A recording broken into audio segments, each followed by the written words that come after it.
Assalamualaikum warahmatullahi wabarakatuh. Sahabat yang beriman,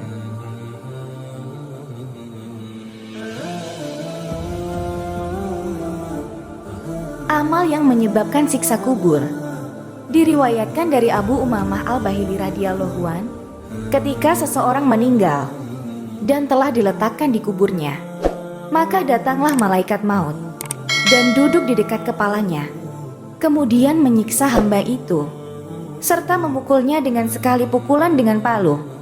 Maka tidak tersisa sedikitpun anggota badan dari hamba tersebut, kecuali terpotong-potong, dan api menjilat-jilat di kuburnya. Kemudian malaikat berkata, "Berdirilah dengan seizin Allah." Ketika hamba ini duduk dengan tegap, maka menjeritlah hamba tersebut dengan suatu jeritan yang bisa didengar oleh segala sesuatu yang ada di antara langit dan bumi, kecuali jin dan manusia. Dan hamba itu berkata kepada malaikat, "Kenapa kamu berbuat demikian? Dan kenapa kamu menyiksaku? Padahal aku benar-benar melakukan salat dan memberikan zakat, serta aku berpuasa di bulan Ramadan."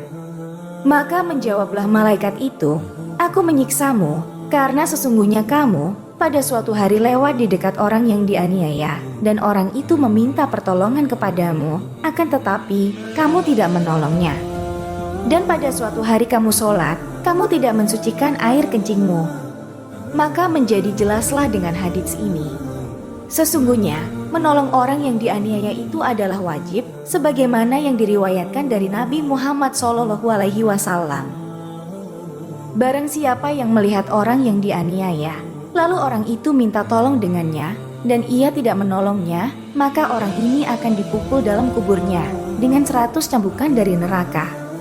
Diriwayatkan dari Nabi Muhammad SAW, ada 4 golongan di mana Allah mendatangkan mereka pada hari kiamat di atas mimbar dari nur, dan Allah memasukkan mereka di dalam rahmatnya.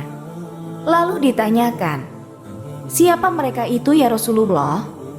Maka Nabi Muhammad SAW menjawab, "Yaitu orang yang mengenyangkan orang yang lapar, atau mempersiapkan kepada orang yang perang di jalan Allah, atau membantu orang yang lemah, serta menolong orang yang dianiaya." Dan diriwayatkan dari Anas bin Malik radhiyallahu an, ia berkata, Nabi Muhammad SAW bersabda, ketika mayit diletakkan di kubur, kemudian kuburnya itu diuruk dengan tanah, maka berkata ahlinya dan anak-anaknya, "Aduh Tuan." Maka malaikat yang diserahi ngurus mayit berkata, "Ya, aku mendengar." Malaikat itu berkata lagi, "Kamu adalah termasuk orang yang mulia." Hamba tersebut berkata, "Mereka berkata demikian, semoga mereka bisa berdiam." Selanjutnya kubur itu menggencat mayit tersebut. Akhirnya bercampurlah seluruh tulang rusuknya, kemudian mayit itu meratapi dirinya di dalam kubur. "Aduh tulang-tulangku, aduh sempitnya tempatku, aduh sengsaranya aku, aduh kerasnya pertanyaan Munkar dan Nakir." Hal demikian tersebut berlangsung terus hingga malam Jumat pertama bulan Rajab dari tahun kematiannya. Oleh karena itu, Allah Subhanahu wa Ta'ala berfirman, "Kamu saksikan hai malaikatku, sesungguhnya aku mengampuni keburukan-keburukannya, dan aku melebur kesalahannya dikala hidupnya pada malam ini."